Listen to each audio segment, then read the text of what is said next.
Ini tetangga saya Bapak Ibu sebenarnya, Roni dari bidang apa sekarang? P3L, masih ingat dikit. Pertama-tama kita panjatkan puji syukur kepada Allah Subhanahu Wa Taala Tuhan Yang Maha Esa yang masih memberikan nikmat sehat sehingga kita bisa berkumpul pada hari ini di Kelurahan Pondok Ranji, tepatnya di Aula Kiranji, untuk melaksanakan kegiatan Musrembang Kelurahan Pondok Ranji. Insya Allah tahun ini Kelurahan Pondok Ranji akan akan dibongkar gitu ya, akan diluluhlantahkan. Ya, insya Allah itu program sudah tadi saya bisik-bisik dengan Pak Dewan.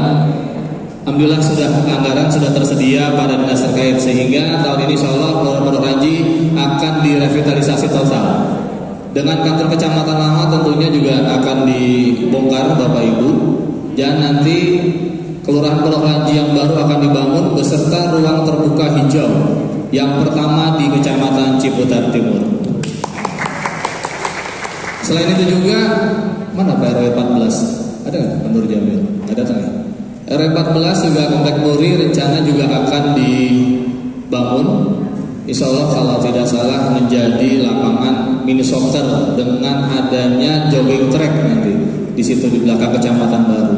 Sebagai info lagi Bapak Ibu, Kecamatan Baru sudah melaksanakan pelayanan. Jadi sudah tidak ada lagi pelayanan di kantor Kecamatan Lama atau yang di sebelah kantor kelurahan ini, Bu. Bapak tolong sampaikan ke warganya, kita sudah melakukan sosialisasi juga melalui medsos bahwa pelayanan yang ada di Kelurahan Pondok Ranji dan Kecamatan Ciputat Timur secara umum sudah pindah ke depan kantor baru. Untuk pelayanan kependudukan dan lain sebagainya silakan, termasuk pengurusan surat menyurat terkait pertanahan dan lain sebagainya. Jadi semua sudah pindah ke kantor Kecamatan baru. Dan untuk kantor sementara Kelurahan Pondok Ranji sudah kita sepakati Pak Lurah ya, kemungkinan ada di jalan apa tuh? Apa nama jalannya Pak Lurah? Yang kita sewa? Menjangan Raya. Jadi nanti kantor kelurahan sementara ada di sekitar Menjangan Raya, Ibu, dekat gang masjid apa itu? Nurul Ikhwan. Jadi nanti kantor kelurahan sementara menyewa Pak Dewan, karena menunggu sampai ini selesai dibangun oleh pemerintah Kota Tangerang Selatan. Jadi nanti Bapak Ibu, Pak Lurah akan mensosialisasikan terkait kantor sementara Kelurahan Pondok Ranji selama pembangunan yang ada di sekitaran kantor lama. Jadi nanti untuk masalah pelayanan kependudukan dan lain sebagainya tidak usah khawatir, karena pemerintah Kota Tangerang sudah menyiapkan kantor untuk yang disewakan rumah ya, rumah di pinggir jalan Bu, jadi gampang. Jadi nanti tinggal menanyakan alamat saja ke Pak Lurah Pondok Ranji. Kemudian untuk terkait musrembang, Bapak Ibu silakan mengusulkan sesuai dengan kebutuhan, bukan keinginan. Jadi kebutuhan apa yang ada di masing-masing RT dan RW silakan. Tahun ini sudah ada usulan masuk dari Pondok Ranji terkait tong sampah gitu ya kalau nggak salah. Tong sampah ada untuk satu RW. RW 2, usulan untuk RW 2 sudah ada di kecamatan untuk tong sampah. Itu sampai ratusan Pak Dewan, sampai 200 lebih. Jadi silakan. Usulan itu bisa menyangkut infrastruktur, penerangan jalan, kesehatan, ataupun terkait dengan lingkungan serta ketertiban keamanan lingkungan. Jadi silakan saja usulkan. Semua unsur bisa, termasuk sarana prasarana olahraga Bapak Ibu. Kalau kita minta bisa lapangan bulu tangkis, minta dibagusin. Cuman kalau itu aset tanahnya bukan milik Pemda, itu nggak bisa. Harus yang bertanah Pemda. PR 8 Pak Budi ketawa aja. Apa Pak? Ya, intinya semua silakan diusulkan apabila itu masih memiliki tanah dari pemerintah Kota Tangerang Selatan. Ya, Bapak Ibu sekalian yang saya hormati, terkait musrembang tahun ini tentunya silakan dicek kembali, termasuk usulan bedah rumah sudah masuk ya Pak Sofiin. Ada berapa Pak Sofiin usulan tahun ini yang diusulkan? Banyak banget, 34 Pak Dewan. Paling banyak Pondok Ranji. Apa-apa paling banyak tuh Pondok Ranji. Sekarang dana musrembang paling tinggi Pondok Ranji, hampir 3 miliar lebih Bapak Ibu. Kelurahan lain kalah sama Pondok Ranji, paling gede karena apa? Paling taat bayar pajak. Alhamdulillah. Jadi Pondok Ranji ini kenapa paling gede? Salah satu indikator ialah bayar pajaknya on time. PBB dan lain sebagainya. Jadi terus tolong ditingkatkan kembali dan terus dipertahankan. Jadi pertama kita bersyukur karena pada hari ini ya kita bisa musrembang. Bersyukur sudah kita jalanin kemarin pembangunan yang kita usulkan 2023, 2004 sudah. Yang paling penting itu sebenarnya nih saya mengusulkan juga nanti Bapelin Bangda, siapa yang hadir Bapelin Bangda? Ya, Bapelin Bangda ini ya kasih tahu Pak Eki sebelum musrembang dimulai, kasih tahu Pak, tahun 2024 kita sudah ngapain? Ya, yang udah dikerjain di Kelurahan Pondok Ranji apa? Jangan beduk, jangan double lagi, yang udah diusulin lagi. Itu yang paling penting. Jadi mereview yang sudah dilaksanakan 2024. Anggarannya sebutin Pak, kasih tahu. Anggaran 2024 itu berapa? Nah yang sekarang tahun 2025 itu juga dikasih tahu biar masyarakat tahu bahwa anggaran 2025 kemarin saya sebutin Pak Jabat berapa 34 miliar ya, Kecamatan Ciputat Timur 34 miliar dibagi ke 6 kelurahan. Buat apa duitnya? Dijelasin, kasih tahu. Jadi uangnya jelas biar kita transparan, terbuka. Jangan bahasanya ada sentimen, ada pekerjaan proyek yang itu. Nah tadi Pak Camat sudah kasih tahu ini akan dibongkar tahun 2025. Duitnya udah ada. Saya bilang belum, karena belayar pajaknya belum pada mulai. Anggaran kita 2025 4,8 triliun Pak, 4.800 miliar itu Pak, tahun 2005 sekarang. Itu anggarannya APBD. Duitnya udah ada belum? Belum. Nah sekarang catat, kok bisa belum? Coba tanya sama Pak Lurah Pak Camat, ya kan? TPP-nya udah cair belum? Belum, betul kan? Kurtubi masih ngomong belum. Dewan belum Bu. Karena apa? Itu yang dari pusat. Biar Pak Kawan mengenai lagi. Ngasih tahu. Jadi begini Bapak Ibu, uang tadi makanya dibilang Pak Camat, Pondok Ranji terkait pajak terbesar berarti taat pajak. Nah sekarang 2025 supaya pembangunan prosesnya cepat, bayar pajaknya jangan sampai ditagih. PBB belum keluar, belum ditagih, tanya berapa saya bayar PBB, gitu. Bayar keluar, oh, itu bisa. Terus yang kedua, saya ingetin duit ya. Karena apa? Kita anggaran kita besar sampai 4,8 triliun karena adanya namanya 2025 tanggal 5 Januari berlaku yang namanya offset pajak kendaraan bermotor. Pada bingung kan, pada laporan WA apa Dewan, emang pajak motor mobil naik, betul ya naik? Hah? Karena Undang-Undang Nomor 122 itu tentang hubungan keuangan daerah dulu Pak, ini saya kasih tahu sedikit ini.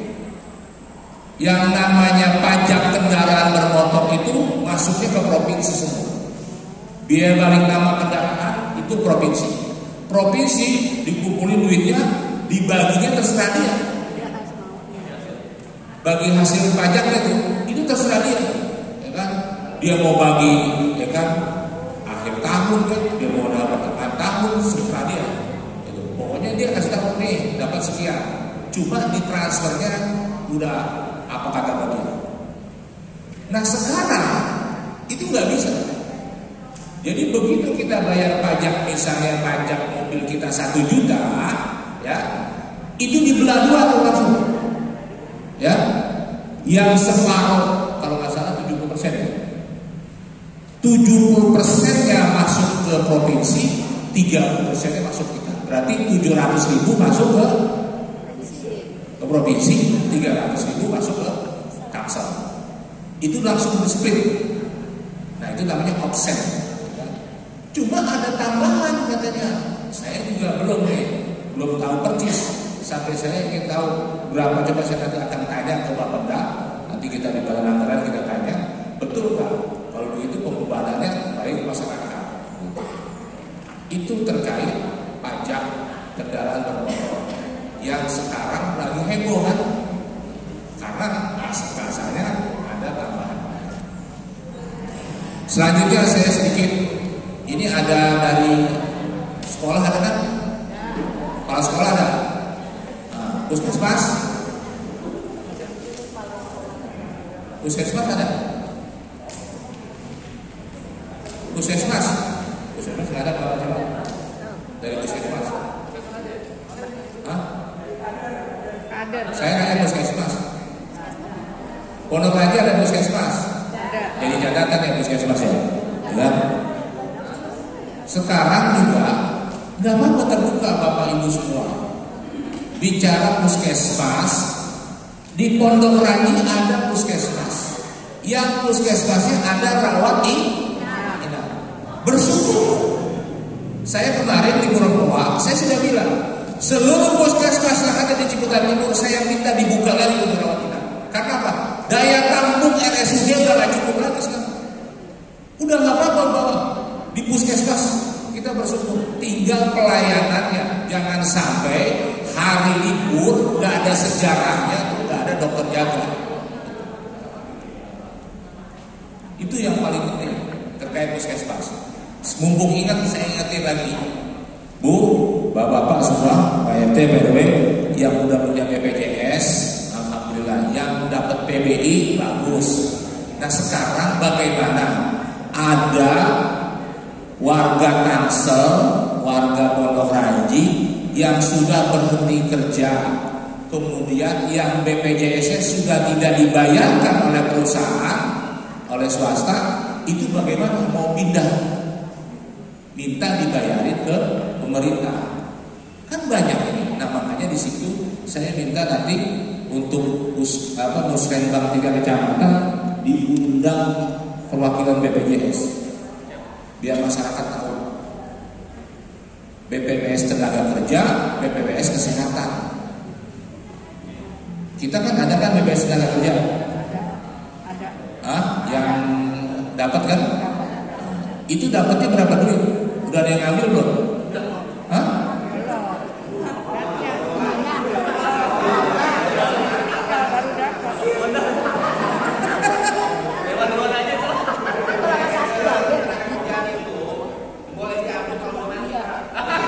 Makanya saya nanya ke pejabat, ada yang ngambil pejabat? Iya Pak, saya paham Pak. Iya, jadi itu sebenarnya asuransi kematian. Dulu asuransi kematian itu kita usulin di Tangsel. Nah sekarang diganti dari BPJS dan kerjaan. Dulu dapat 4 juta kematian ya. Dulu yang meninggal itu warga Tangsel mendapatkan 4 juta Pak Lurah. Itu dari pemerintah. Saya lanjutkan lagi. Kenapa saya minta tadi ada perwakilan SD? Saya nikah, coba lihat ya. Penduduk, buka slide-nya.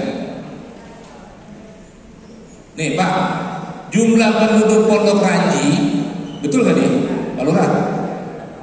Ini 2024 jumlahnya yang KTP Tangsel, ber-KTP Tangsel itu 30.000 orang. Tapi yang tinggal di Tangsel, yang tinggal di Pondok Ranji itu lebih. Waktu rapat, kita di rapat di Coba ambil ya. Kita tanya, berapa jumlah penduduk Tangsel? Nah, makanya harus jelas. Pertanyaan, penduduk Tangsel ada 2. Penduduk Tangsel yang KTP Tangsel, ya, dan KTP tidak berdomisili di Tangsel. Ada penduduk Tangsel yang tidak ber-KTP Tangsel dan tinggal di Tangsel. Datanya yang ber-KTP Tangerang Selatan itu cuma 1,3 juta yang ber-KTP Tangsel. Yang tidak ber-KTP Tangsel berdasarkan sensusnya BPS bilang itu 1,7 juta. Berarti ada 400.000 orang yang tidak punya KTP Tangerang Selatan. Kemarin saya dikirimin Pak Ibu, ada orang yang berkebutuhan khusus tidak pernah dibantu, ada di Pondok Aren. Dikirimin, ya. Jadi anaknya 2, yang satu berkebutuhan khusus, ibunya merawat, suaminya kabur Pak. Ya biasa lah itu kan, KDRT. Akhirnya dirawat. Saya ditanya, katanya beliau tidak pernah mendapat bantuan dari pemerintah Kota Tangerang Selatan. Kita tanya lagi, KTP-nya Tangsel. Karena syarat mendapatkan bantuan adalah yang ber-KTP Tangsel.